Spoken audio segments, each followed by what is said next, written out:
And he published one of the really most important books for me, which is Writings of Alexander Svitagor, which is really was kind of so important for me that this book exists. So it's a really great pleasure to actually have him speak in our class.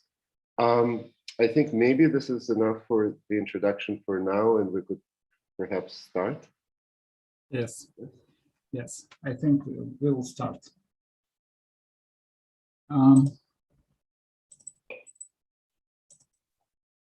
My presentation.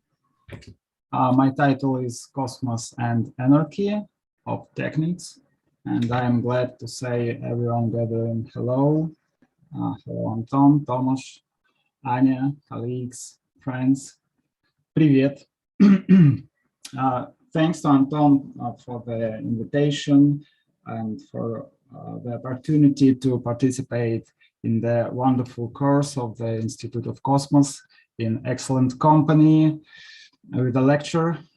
Thank you for your trust, Anton. I must immediately repent and warn that my knowledge of English is not very good, but I hope this will be enough. This is my first lecture in English, and I thought that at least I would feel in English the way my characters felt in the world, in Cosmos. That is to feel the need to invent a non-automatic, unnatural connection with every word I say. I hope that something interesting will come out of this, and we will not fall into a black hole of mutual misunderstanding. So, my name is Eugene Kuchinov, Evgeny Kuchinov. I'm a philosopher, and my interests are called around three topics, three problem areas. The first topic is ontological anarchy and panpsychism. The second is utopia and fiction. And finally, the third is the philosophy of technology. In the stream of the first interest are archaeological, or rather archaeological studies of strange anarchism of the early 20th century, in particular anarchism by cosmism, pan-anarchism, all inventionalism. These are parts of the history of Russian cosmism, and rather weird part, as you will see. The second topic also ties me fairly tightly to cosmism, in which I find perhaps the most radical examples of utopian imagination,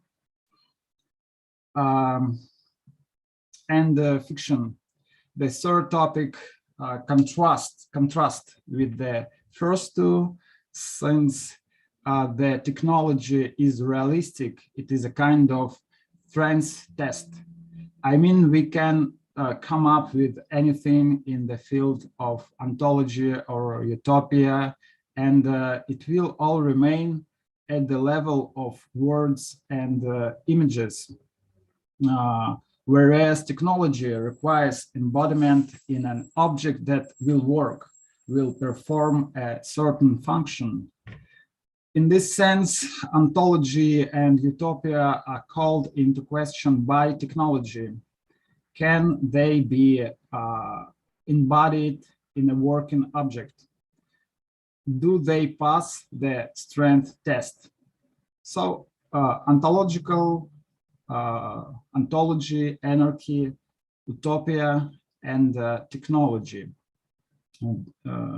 These are my points, and in my lecture, I will try to move simultaneously in these three directions. So the plan for my lecture is as follows. The first point is a brief story about the historical background of historian figures in which I am interested archaeologically, or as I said, unarchaeologically. That is, I am not so much interested in historical reconstruction or something like museum tenderness during archaeological excavations, how much they desire to use what I have found as material or as fuel for my philosophical work. Material that I use in a quiet, perverse way.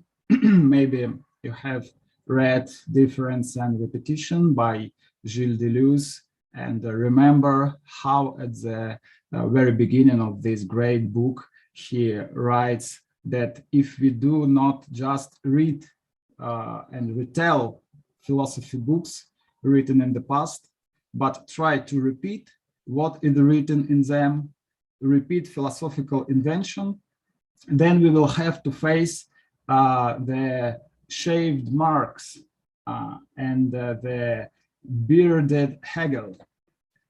So I do something similar with my heroes, and it seems to me that they cannot be honored or animated in a more respectful way than this one. Now, the second point, I want to pose several important philosophical problems that can be formulated, or better said, sculpted from the anarchaeological material of the strange anarchism, cosmism of the first quarter of the 20th century. The main problem, quite simple, is a problem of real. What is real? What does it mean to be realistic, to be realist, to be a realist in ontology, in utopia, and in technology? Next, the third. I will try to outline the contours of the concepts that are the answers to these problems, their solutions. We will look at the concepts of technical anarchy, technical utopia, technical invention. And finally, I want to talk about technical objects, anarchic technical objects, or even about technical beings which embody the ideas of ontological anarchy. The big question is whether these objects work or not, but they exist, perhaps in some kind of idleness, праздность. And today, perhaps only art can give them air for breathing until we found ourselves in the anarchy land. Well, I will try to answer, finally answer your questions, if any. I hope my modest knowledge of English will be enough for this. So, a bit of anarchaeology. Let me show you some photos. This is Alexandria Svitagor, one of the main members of the biocosmism movement. For some reason, Evgeny, the images are not showing. Not showing? Just No. introduction one, the Cosmos and the Anarchy, that's just the title I see. That just the title is there, yeah. The second slide is not displaying. Yeah. Oh, one second.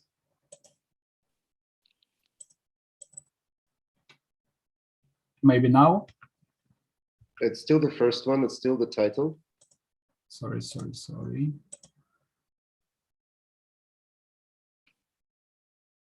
He's gone, no, he's gone.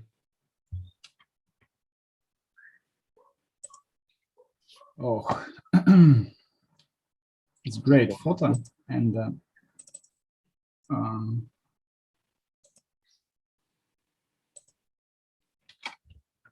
now?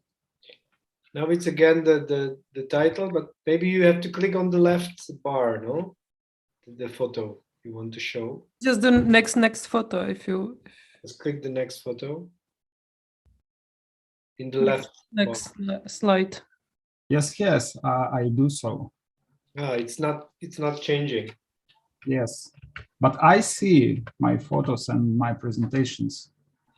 We see the title and your left bar with the photos you want to show, but yeah.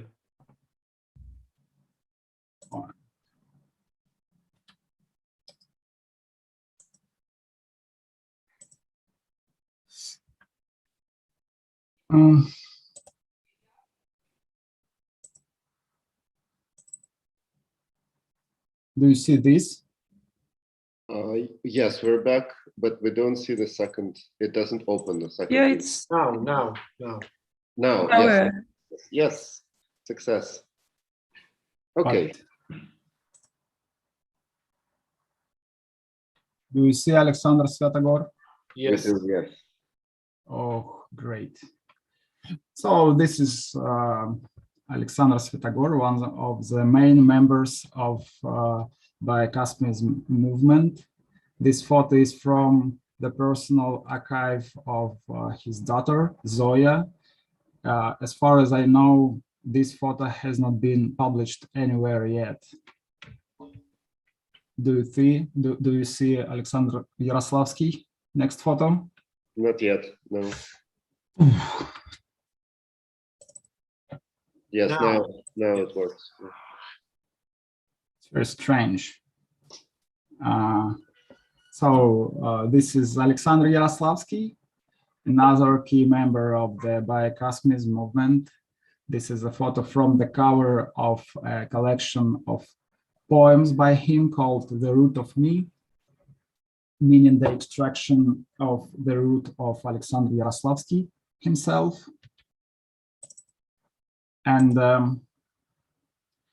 these are the Gordon brothers, real madmen, pan-anarchists. I do not know where this photo comes from, but it's the only one I know where the Gordon brothers are depicted together. Let's stop on this photo.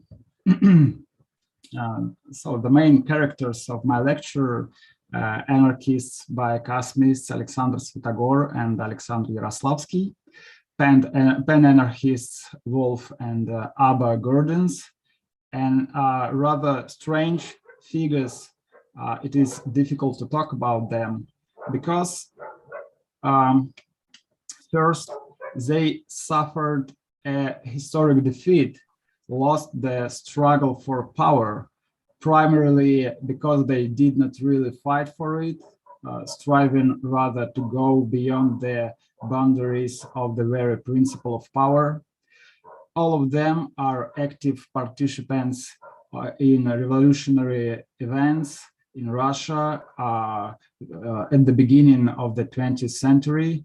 Often they took part in these events with weapons in their hands, created various revolutionary organs or organs of continuing and deepening the revolution to infinity, such as social technicums, creatoria, all inventive houses, utopian houses, and so on. But despite of all this, they fought not for power, but for the elimination of the very principle of power for its elimination from life. Surely they were doomed and lost. If they won, we would now live in the anarchy land, in utopia. So they have lost, and this means that have plunged into a specific oblivion, that they have no heirs. There are no those who would develop their ideas, harmonizing these ideas with the changing reality, making them our contemporaries. And as a result, when we remove these ideas from oblivion, they seem very strange to us, completely alien. Second, their ideas were really weird. That is, they are strange not only for those who are trying to remember them, find them, reconstruct, and so on. They appear as strange not only for us. They seemed very strange for they contemporaries. No one understood them and did not even particularly strive to understand. No one took them seriously. Most of their contemporaries, their ideas seemed complete nonsense or delirium. Now, in order to complicate matters too much, I will say that such an assessment arose from their attempt to combine cosmism and anarchism, or to put it ontologically, cosmos and anarchy. This combination was not simple attachment of one to the other, and attachment for which cosmism and anarchism are taken in their average form. Maybe you know this PPAP principle. I have a pen, I have an apple, apple pen. We can reformulate it for cosmism and anarchism. I have cosmism, I have anarchism, anarchism, cosmism. So no, there is not this principle in texts of pan-anarchists and by cosmists. The combination of anarchism and the cosmism leads to the fact that anarchism and cosmism are taken in this combination to extremes, to extreme forms in which they become unrecognizable for those who know what cosmism is and know what anarchism is. As a result, Orthodox anarchists see the union of cosmos and anarchy as some kind of bad anarchism, while cosmists see this union as bad cosmism. And this situation persists according to my feelings to this day. I recall my conversation with Boris Groys, in which Boris deeply doubted that anarchy and cosmos could be united. Indeed, how are we going to fly into space under condition of anarchy? Flying into space requires a concentration of resources, centralized control, and some kind of vertical flight and vertical hierarchy that makes these flights possible. So before us are figures, characters that do not fit well both with contemporaneity, with the present day, and with their own time. So there are characters that are radically untimely in Nietzsche terms. Before us are figures without background and without the ground as such. Reconstruction of their very interesting biographies. One could make a film about the adventures of each of them. Is, of course, an interesting activity, but it does little.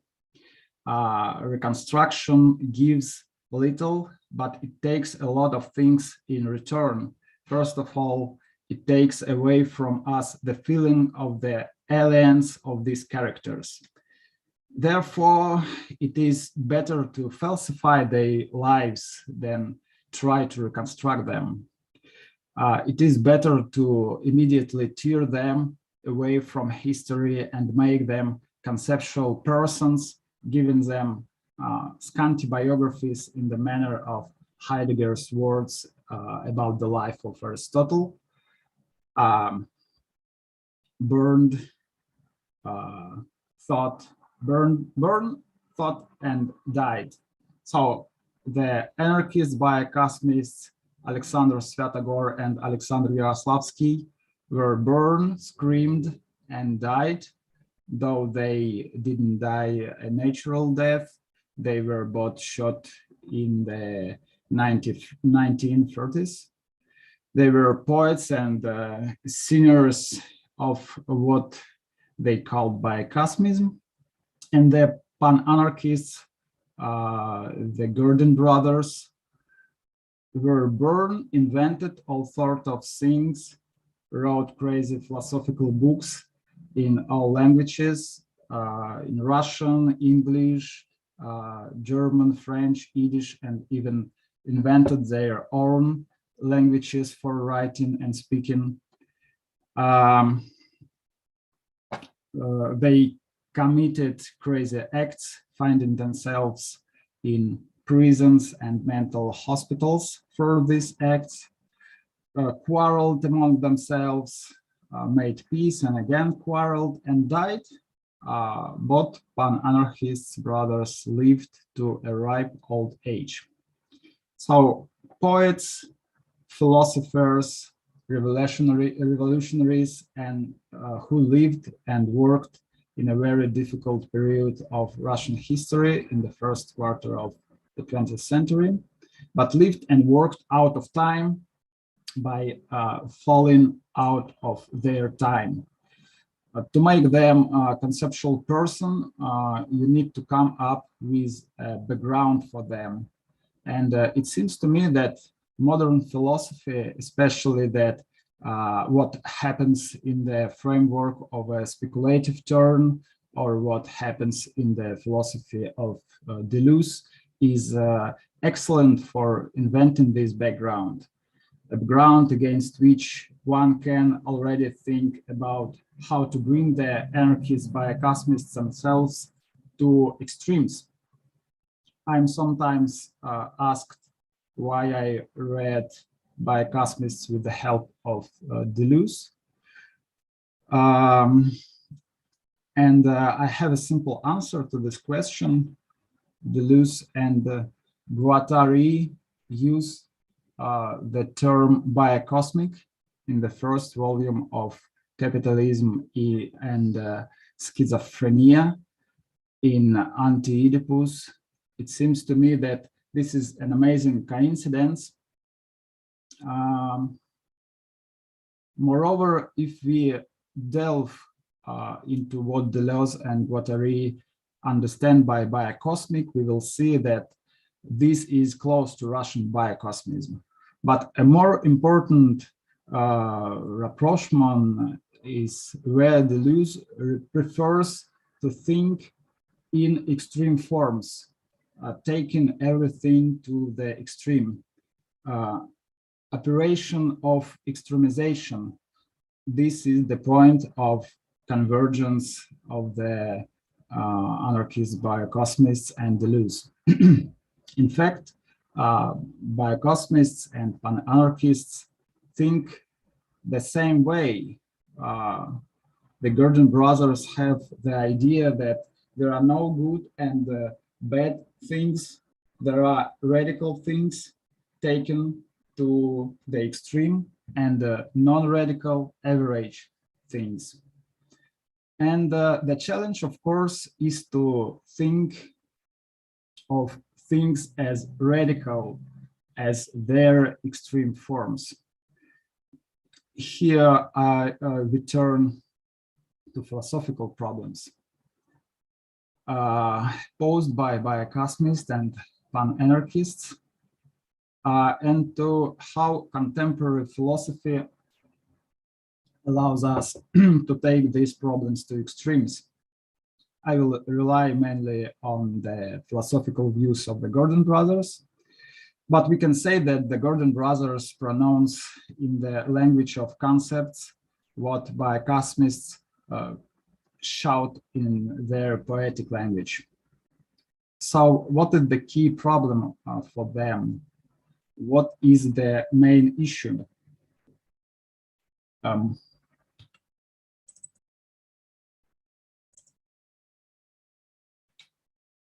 Do we see? Next slide. Yes. Great. To start, let's remember Karl Marx, the 11th thesis about Feuerbach. The philosophers have only interpreted the world in various ways. The point is to change it. Without it, in my quote. To change something, anything.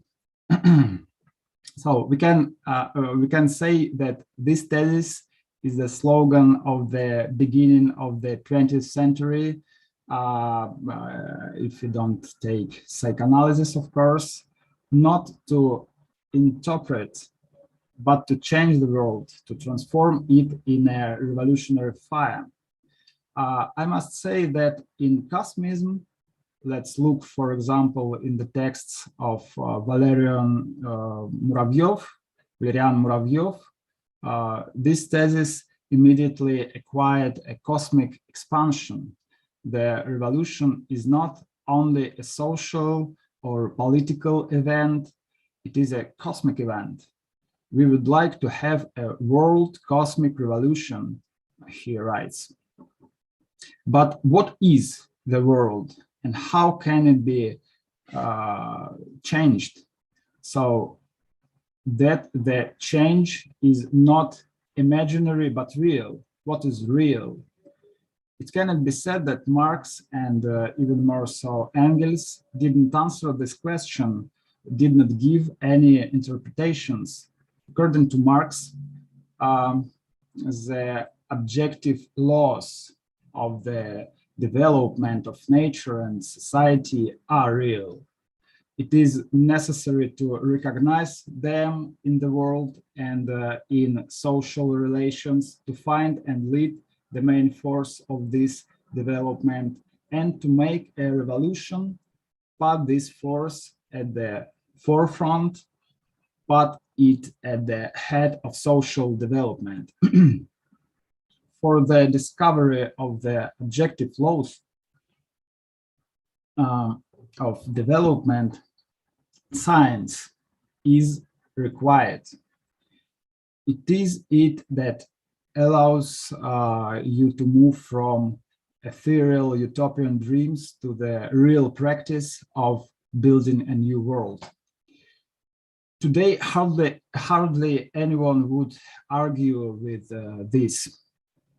One can argue about the nuances, what laws of nature and social development are objective, what science allows them to be discovered, and what ways to build a new world, or maybe no spatial methods are required and everything must be left to the natural course of affairs. One can argue about the nuances, but not about the basic statements about the objective laws of nature and about the role of science in their discovery. And it is at this point, on this basis, that anarchists, cosmists appear with their slightly insane questions. First of all, they ask, what is real? What is really exists?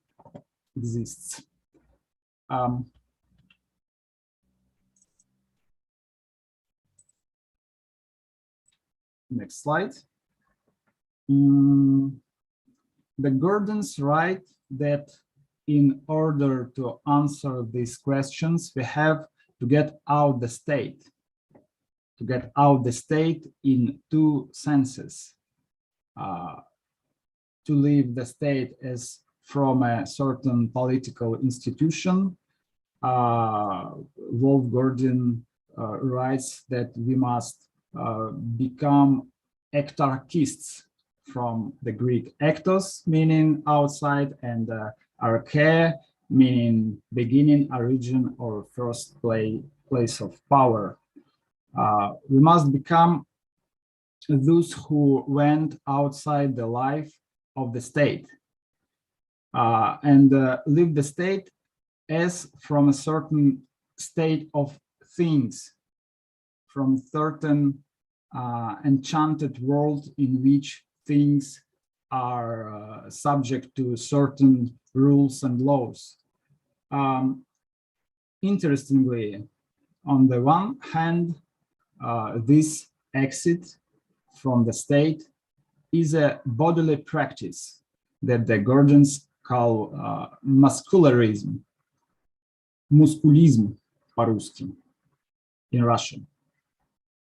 Muscularism, a kind of anarchist gymnastics, a dance, the purpose of which is to liberate the body, free it from its outer shell or state. There is a similarity here with Max Stirner, whom the Gordons knew by heart, and who proposed using the flesh to break the tyranny of the spirit, protect our skin from thoughts, etc. On the other hand, they describe this exit as a speculation. That is an operation of thinking in which we think outside of our own thought. And we must positively conceive the existence of things outside our own conceptions of them. That is, they seek to abandon interpretations of the world even more than Marx. To leave the state means to enter the area of pure contingent variability. Usually, they describe this operation as an intuitive insight, admiration, or a kind of muscularism of thought itself, the muscle up thought. Here, their main opponent is Kant, hailed from Kaliningrad, Old Königsberg, Immanuel Kant hometown. They offer literally to do precisely what Kant told us that we cannot and must not do. So the main problem for the anarchist Kosmism is the world outside the state, or outside of correlativity, соотносительность in Russian. If you are aware of what is happening in modern philosophy after the speculative turn, you know that this is one of the key philosophical problems today. But the path followed by the anarchist Kosmists is special. It can be described by turning inside out Friedrich Engels' formula about the development of socialism from utopia to science, and presented as the development of anarchism from science to utopia.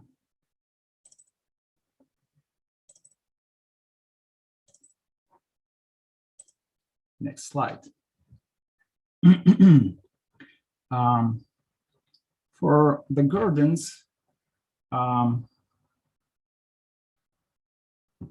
utopia is a place outside the state, outside of correlativity, соотносительность, outside the compulsion to correlativity, I would say. This is cosmos of anarchy, a space without compulsion, a completely free world. I have a kind of image to describe this cosmos. Somehow I came across a very funny picture making fun of the rhetoric of the United Russia Party. Unfortunately, I didn't save this picture. It depicted an ordinary forest landscape, but plates of the same content were attached to each element of this landscape.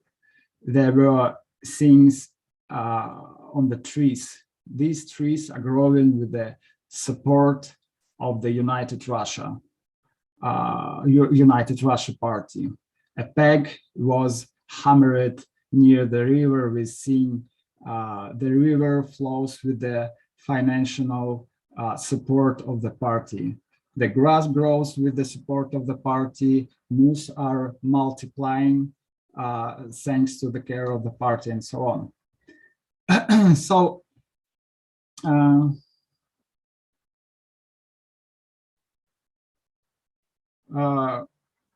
we can say that we find ourselves in utopia when we break these tablets. When we break these tablets, we find ourselves in a pan-psychistic world of universal animation in which things live by themselves. And indeed, panpsychism is almost a commonplace in cosmism. Nikolai Fedorov, Konstantin Tsiolkovsky, Valerian Muravyev, even such a stubborn materialist as Alexander Bogdanov, they are all panpsychic. And by the way, the modern speculative turn comes to a similar fork. To extremes of realism are outlined in it. Eliminativism, which figuratively speaking tells us if you break the tablets, it turns out that the world is dead without them. And panpsychism, which claims that the world is that side lives its own life, one that is almost inaccessible to our thinking. However, the Gurdjieff brothers suggest that we go even further than panpsychism in animation, further than panpsychism. For all the attractiveness of panpsychism, it retains and predominates the idea of soul in which the work of contemplation, the work of thought, mental properties, and so on are embodied. Such a soul, even if we place it inside the atom, becomes a small lord within matter, a subtle moment of self-compulsion, of auto-coercion of matter to order. The tablets that we break can go deep into matter, forming the essence of things, the laws by which they act. So the Gurdjieff brother, let's say, think of the soul more proletarian. The soul is more proletarian than in classical panpsychism. The soul is a technical worker who does not shy away from manual work. Moreover, as an inventor, soul or psyche as an inventor, it is rather not panpsychism, but pantechnicalism.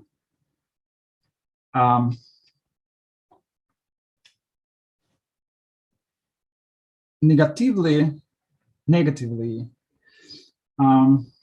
pantechnicalism can be expressed in a short slogan that graced the covers of most of work of the Gurdjieff brothers: no God, no nature, following the formula of atheism, according to which God is dead or does not exist.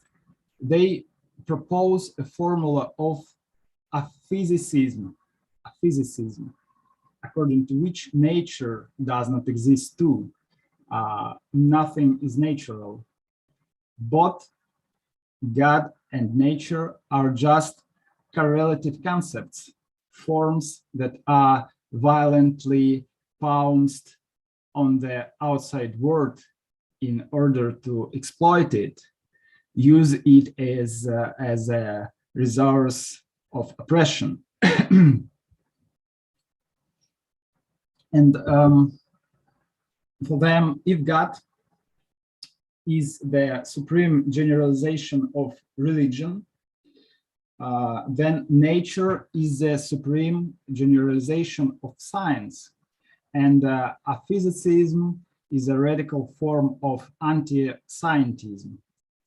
Science, like any thinking attitude to reality, inevitably puts thought in an impossible position before and above reality, and therefore any frames discovered by thought are only superimposed on reality and not revealed in it. Science does not reveal anything, but it is a lawmaker and a lawgiver, and the laws of nature, like all other laws, rest only on repression, literally on violent pressure and shaping. This pressure on reality is what the Gurdjieff brothers call magic. Magic is the introduction of average correlative forms into reality, smoothing out extremes.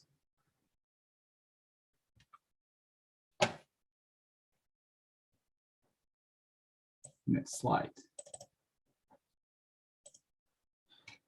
With 2 pages from membership books of First Central Socio-Technicum. These are 2 pages in which the philosophical maxims of pan-anarchism are spelled out. A little later, I will translate the main thoughts. So, what is the world taken as a swarming of extreme forms? The world beyond the magic of correlativity, the world without nature. If we wanted to join the Socio-Technicum, an anarchist commune that existed in Moscow in the late 1910s and early 1920s, we would receive a membership books which summarizes the philosophy of pan-technicalism, where we would read the following.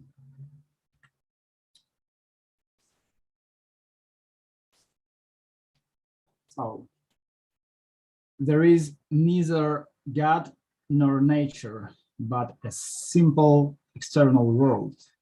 The world is neither explainable nor non-explainable. The world and the explanation are not correlative. There is no regularity in the world. The world is neither regular nor irregular. The world is and regularity are not correlative. There is no causality of phenomena. Phenomenon is neither causal nor non-causal. Phenomenon and cause are not correlative. There are no laws of nature. The world is neither recognizable nor cognizable nor non-cognizable. The world and cognition are not correlative. The world is transformable, recreatable, and creatable by means of techniques.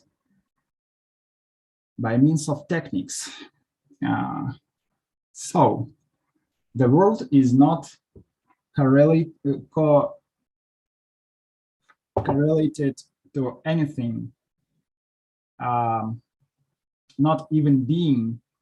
The world is affirmatively created by means of techniques, but there is no a kind of meta-technician, neither in the singular nor in the plural, who would control techniques from the outside or from the inside. The world is pan-technical. Techniques that has taken the place of nature is the techniques of pure non-correlativity, pure lawlessness, pure extreme, and the pantechnical world is pure anarchy or pan-anarchy. In pantechnicalism, the non-technical is conceptualized as the correlative, magical, natural, violent.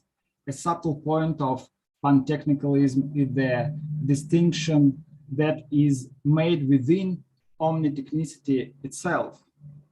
And the basic difference brings us to the question of the essence of techniques.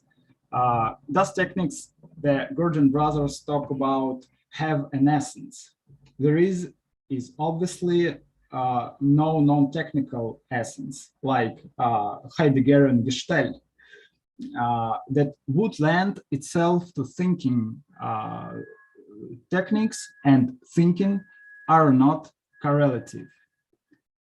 Moreover, there is also no technical representation that would be encapsulated in a technical object from the outside. The techniques and the representation are not correlative. Let's clarify the question. Is there certain technical essence of techniques in the pan-technical world? And the answer is yes. The essence of techniques is invention. What is invention? In the average sense, invention is the production of novelty. At this point, the Gurdjieff brothers distinguish between invention or technicity and invented, technical object or crystallized invention. What is an invented or new technical object? The average form of an answer to this question would be that the new is an object that doesn't exist in nature. However, proceeding from aphysicism, we must turn this attitude around, saying, on the contrary, that the natural object appears only due to reduction of the invention. In other words, there is a relationship of unilateral distinction between techniques and nature. Nature is different from techniques, but techniques doesn't differ from nature. An extreme form of answering the invention novelty question is that invention is the production of non-correlativity. Invention or technicity is the production of non-correlativity. Other technical objects that embody non-correlativity is there a possibility of a technical answer to the question about the essence of technology? Next slide. I hope you see this. In the Gurdjieff brothers' utopia, Anarchy Land, the five oppressed I or me, worker, child, woman, and the oppressed nation find themselves in the land of pantechnics. It is located on 5 mountains, washed by 5 seas, illuminated by 5 suns, and it turns out that all these are technical objects. The guide of the 5, a man from the Anarchy Land, who also turns out to be artificial, leads them to the pantechnical garden, where the most ridiculous technical objects are located. Flying smiles and fish, swimming trees and rainbows, clothes for walking on air, and pills for instantly satisfy hunger. So on this slide, this is illustration for the Russian edition of the Anarchy Land made by my daughter, Serafima. A Pantechnical Garden is depicted here. These are utopian examples of non-correlative objects in which the essence of technology is inseparable from the technical flesh. The technical objects of the Anarchy Land do not differ from the natural ones, but freed from the magic of correlativity. Are there essential technical objects beyond the play of the utopian imagination? My last point. Oddly enough, yes. These include objects that violate the laws of nature, inertioids violating Newton's third law, perpetual motion machines which are prohibited by the laws of thermodynamics, various generators of fields unknown to science, for example, psychotronic generators made by Czechoslovak inventor Robert Pavlita, torsion generators, and so on. It was such objects that were invented in the first central socio-technicum. There was invented the artificial owl language. Work was underway to invent pills from the Anarchy Land. There are also references about the miraculous apparatus Eureka, like psychotronic generator in the archives. All of them can be designated as unidentified technical objects in the sense that due to their radical idleness, they are not recognized as technical objects as such. From the point of view of the laws of nature and science, they do not work. So I think the only place where there is air for these technical objects to breathe is in the museum or cinema. If a museum takes in these objects and fills their lungs with air, it becomes not a museum of the past, but a museum of the future, or even rather a museum of the undreamed, a museum of utopia. And my last slide.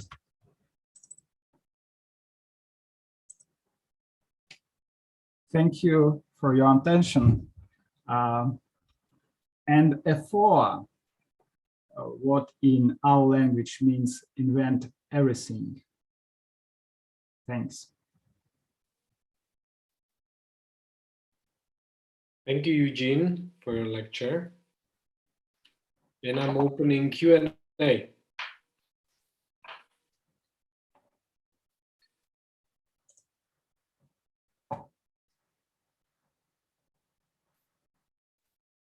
Anton, you're off. You're muted. No, I just was, as you were talking, Eugene, I'm sitting I'm outside in the countryside right now. And I had this, for a second, I had this vision of, when I look outside the house, it's a forest, so the association is always of nature. But that for a second, I saw it as a kind of a lot of technical devices, trees like machines for production of oxygen or whatever, all sorts of other things that are all like essentially like a universe of machines. Yeah. It's a kind of a slightly shocking idea in a way, that all of this, it has no soul, no spirit, is just a myriad of machines, making up, this non-nature, Only woods, machines. Yeah. Yeah. I'm just very surprised that Gordon brothers thought in these terms. I read a little bit of writings by them, but maybe I completely missed this side. Yeah. In which work do they write about this? One more, please. I follow. No, I was just asking in which work, in which work of Gordon brothers do they describe this? Oh, okay. Yeah. In membership books. In the membership. Yeah. It is short form for their philosophical views, and in details they put this question and these problems in social magic and social techniques. Big work, and I hope we will publish it in next year. Social magic and social techniques, and late books of by Wolf Gordon, but this is very strange reading, like psychotic texts. Really, he wrote some, because, okay, Abba Gordon is the one that left to Israel at a certain point, or he was in America for a short time, and then he went to Israel, and he became like a kind of important Israeli anarchist, but Wolf Gordon, from what I read, is he kind of disappeared. He became like a preacher. He actually became religious. And I think he was like a kind of a Baptist or evangelical priest, but disappeared. Nobody knows what happened with him. I know what happened with him. Oh, please tell it. Yeah, he was not a Baptist priest. No. It is myth. He stayed crazy for last days of his life. He lived in America, in US, and attempt to go to Mexico for propaganda of our language. He was in mental houses for acts of strange behavior. I don't know what this means, but it's fact. He was he attempted to be a part of academic science in US and attempt to go into Caltech, and in 1917s he died. 1970s. Oh, he lived that long. Yeah. And his last book, I don't remember its title, but it's such as his early books. Really? And the last book is in English or in Russian? Yeah, in English. In English, and some articles in US, Abba and Wolf Gordon are connected. One more in area of working in journal. Try to remember. Clarion. This was a very important journal. Anarchistic journal. Abba Gordon was editor of this journal, and Wolf Gordon was author of this journal. And so I know history of Wolf Gordon much better now. And they're very mysterious figures, these two brothers. I hope to write about this, about this story. Do you have the last book? Do you have the PDF? No. I asked my American friends to find this book, but it is in California, I think, and my friends don't have opportunity to take it from libraries. I don't know, and I'm not sure that this book exists, but there is a page of this book on Amazon. Oh, yeah, then it must exist. If it's on Amazon, it exists, but in Amazon I can't buy this. Eugene, maybe I think I spoke a little bit to the students in the class about OI language, yeah? But maybe you can speak a little bit more about this because it's incredibly interesting and complex, and most people don't really know very much about it, yeah? Oh, I'm afraid that my English is very bad for speaking about OW, and so I I try.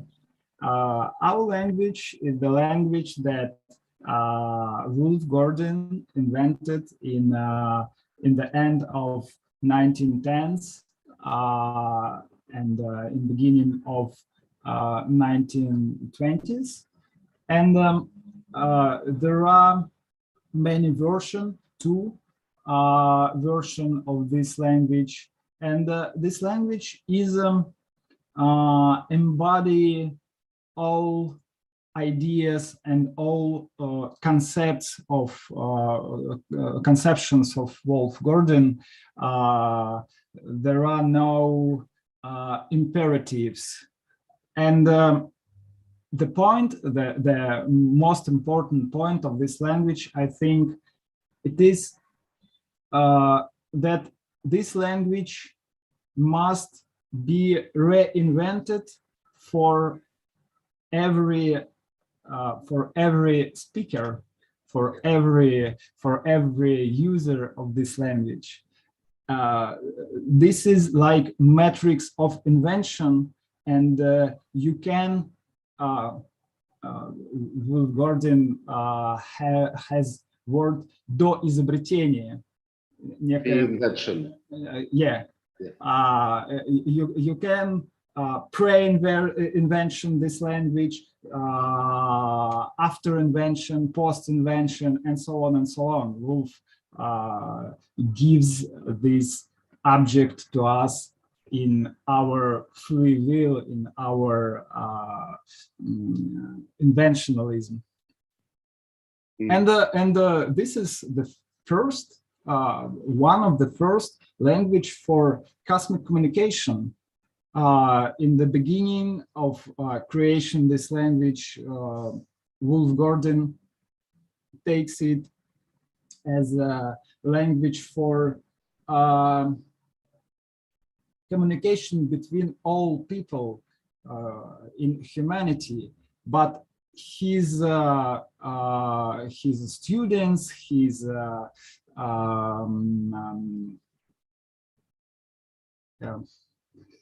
последователи, followers, but his followers are made this language up for cosmic communication, and in 1920s was exhibition about cosmic apparatus, and this language was on this exhibition, and so on and so on.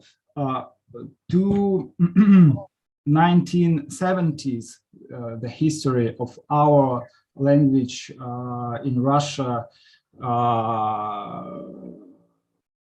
develops, and after 17th, followers of Wolf Gordon died, and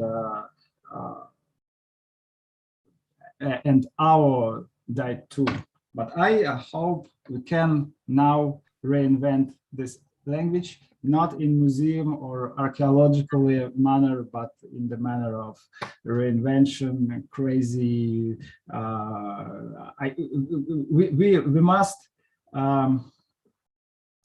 We must hear the ideas of pan-anarchism and use these ideas for our contact with our language too. Okay, maybe one more question. If you could talk about pan-anarchism versus anarchism. Because pan-anarchism, I think, isn't this Wolf and Abba Gordon wrote the manifesto of pan-anarchism, yeah? So Yeah. in a sense, they are the inventors of pan-anarchism in some sense. Yes. The point is pan-anarchism versus anarchism. Mm-hmm. I think pan-anarchism is extreme form of anarchisms of 20th centuries, and the key divergence between anarchism and pan-anarchism is, I think, ontological problematics. Ontological problematics. In their practice, pan-anarchists and anarchists were very similar, and they were in the same commands. Mm-hmm. But in ontological problematics, they divergence. And when I try to talk about pan-anarchism with contemporary anarchists, for them, pan-anarchism is not a problem. History of anarchism is a problem, and contemporary moves of anarchism is the problem, but not ontology. And for me, ontological anarchy, we have two names for ontological anarchy.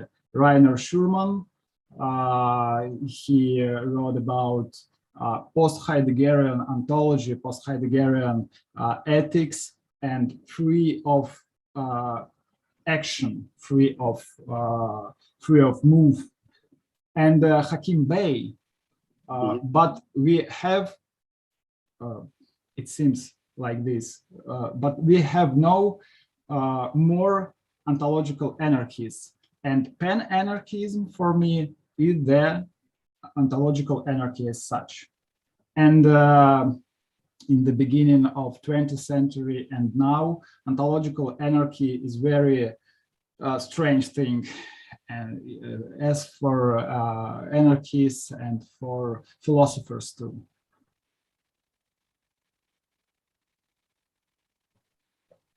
Thank you. More questions? I have one question. It's partly connected to your text about fermentation of cosmism Anton shared with us.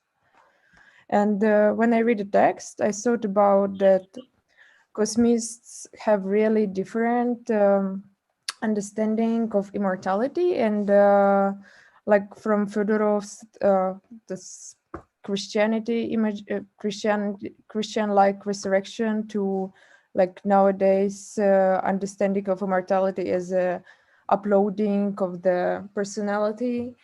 And when I read your text about Tsiolkovsky theory and atoms transmission, I got an idea that maybe immortality can be understood as a natural circle. Like if we will allow our bodies to decompose and be used by another living creatures as an energy, and then when their bodies will be decomposed, another living creatures will use them for an energy, then somehow our body parts or Tsiolkovsky like atoms will be immortal in a way.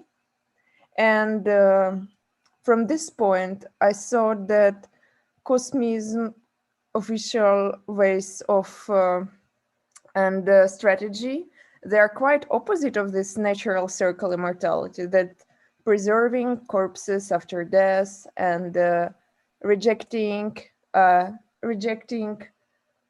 reproducing and making kids, they're quite opposite to this natural circle immortality. So I started to think that maybe cosmism immortality is some radical mortal experience in the end, and like some latent desire to experience this mortality and maybe latent desire to experience death. Otherwise, this anti-decomposing and anti-reproducing not making any sense for me. So I wanted to ask you, when you worked with the Tsiolkovsky atom transmission theories and thought about cosmism, have you ever got the point about this maybe hidden ideas of mortal experience and maybe hidden latent mortal desire somehow? This is very interesting question. Thanks for this. I think we must do one corrective of the question about immortality in nature. From the point of view of the Gurdjieff brother, nature does not exist. There is no nature, nothing is natural. And for me, Tsiolkovsky is the form of death drive. Yeah, his atoms and his hate for forms, for me, very. I'm contra this. I'm versus this. But if we take texts of anarcho-biocosmism and pan-anarchism, they thought a lot of classical topics of cosmism, immortality, resurrection, and so on. But they didn't with their usual. They did it with their usual weirdness. For example, Svitagor writes about the instinct of immortality in parallel with Freud instinct of death drive, or Heideggerian death drive. Svitagor puts instinct of immortality, which is the opposite of the conservative desire for preservation, and it's rather an impulse for pure change. And in the Gurdjieff brothers texts, Gurdjieff brothers write about the invention of death. We must invent death. If one second. If death didn't exist,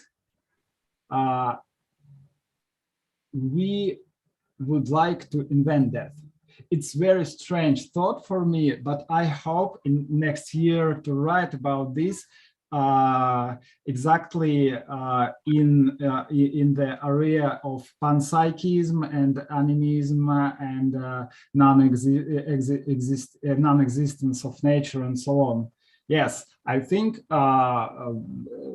question about immortality and about death and about resurrection is important in texts of biocosmists and pan-anarchists, but I still do not sure in my strength for this topic. Very strange matter. So, invention of the death. Well, what is it? When we became immortal, there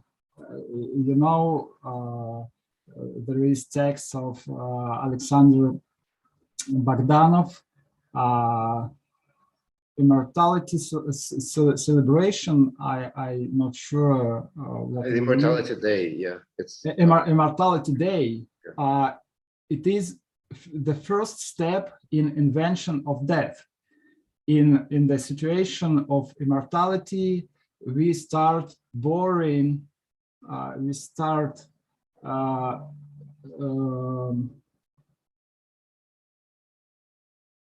we start hate immortality, and we start to want want to die.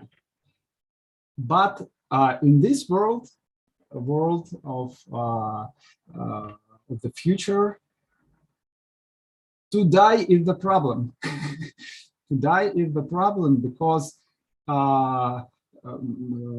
scientists of the future can resurrect you, and you must to die in the way on which scientists could not resurrect you.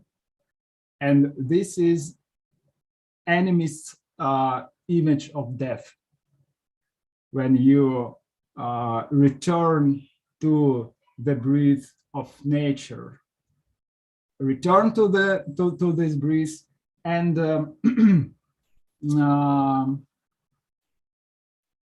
and do this against return back to the life, to the human life.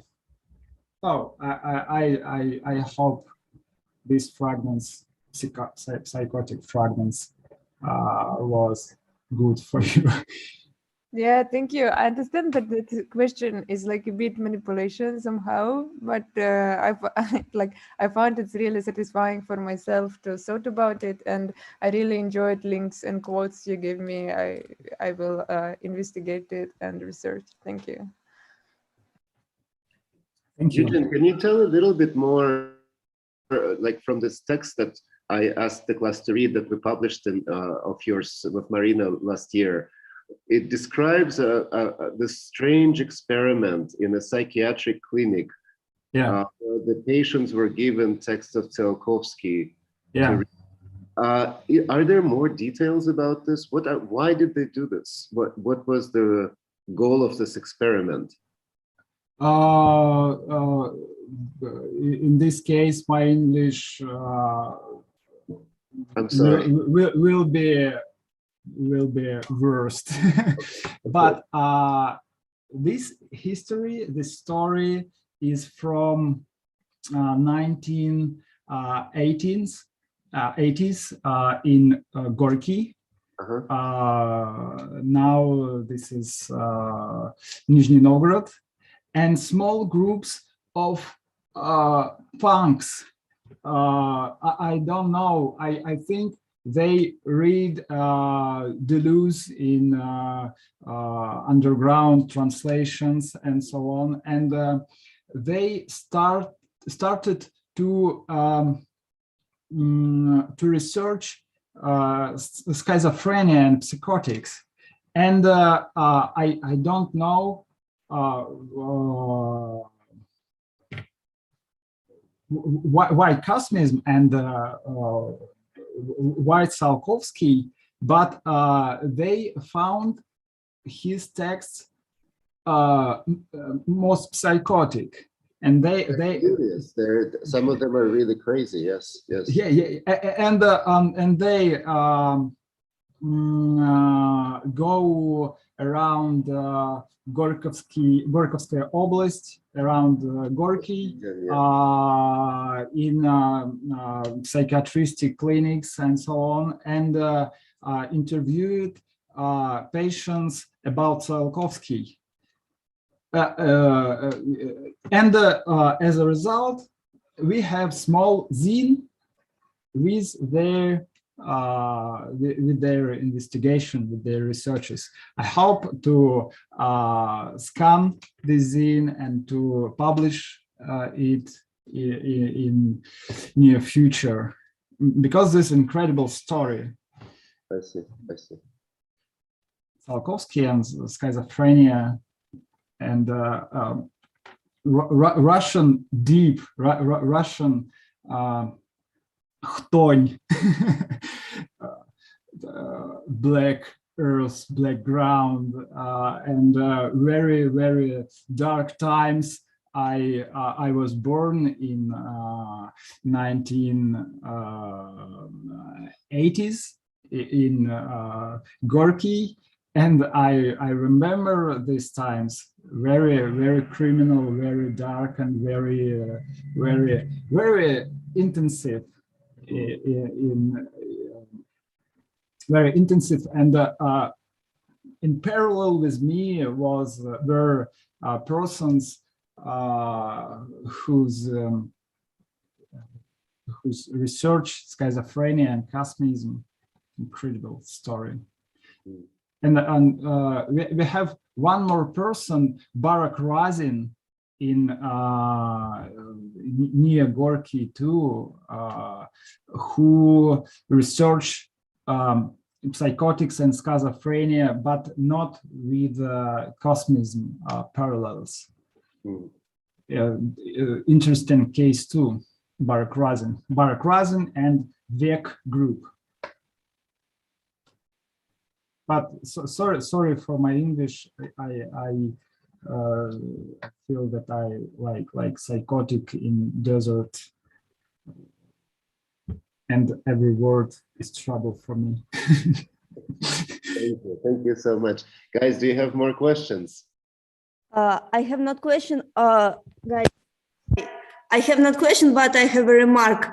Yesterday I was reading on Maxim Gorky nicknames, pseudonyms, and he was joking that Gorky is a Nizhny Novgorod name is from Gorky, from his one of his nicknames. He was saying that what if I would stay with my nickname Igudil Chlamida? And when I found it, I was thinking, wow, it will be better fit for Nizhny to be Igudil Chlamida than to be Gorky. In the case of this story with this Vek, with this Barak, and with all these Tsiolkovsky reinventions by schizophrenic people. And it's a great story, and I really am waiting for this zine. Thank you so much. Thank you.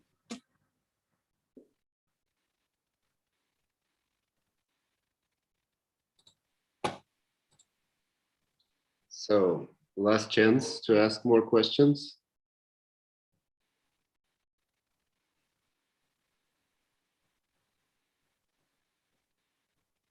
Well, if there aren't, maybe we're done for today.